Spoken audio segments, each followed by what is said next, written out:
பழைய சோறு என்பது குடல் அழற்சி முதல் குடல் புற்றுநோய் வரை பல நோய்களை தடுக்க உதவும் அருமருந்து என்பது சென்னை ஸ்டான்லி மருத்துவமனை ஆய்வில் தெரியவந்திருக்கிறது. ஒரு காலத்தில் மக்களின் பிரதான உணவாக இருந்த பழைய சோறு கால மாற்றத்தால் இன்று எந்த வீடுகளிலும் காண முடியாததாகிவிட்டது. இதில் உள்ள சத்துக்கள் குறித்து இன்றைய தலைமுறைக்கு தெரிய வாய்ப்பில்லை.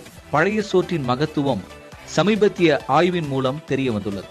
சென்னை அரசு ஸ்டான்லி மருத்துவமனையின் இரைப்பை மற்றும் குடல் அறுவை சிகிச்சை துறை தலைவராக உள்ள மருத்துவர் ஜஸ்வந்த் பழைய சோற்றில் இருக்கும் நன்மை செய்யும் பாக்டீரியாக்கள் குறித்து ஆய்வு ஒன்றை மேற்கொண்டுள்ளார்.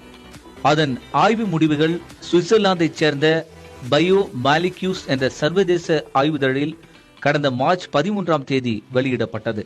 பழைய சோறு என்று நாம் கூறும் நொதித்த சோற்றில் உடலுக்கு தேவையான 200க்கும் மேற்பட்ட அத்தியாவசிய மூலக்கூறுகளும் ஏராளமான நல்ல பாக்டீரியாக்களும் கண்டறியப்பட்டுள்ளன.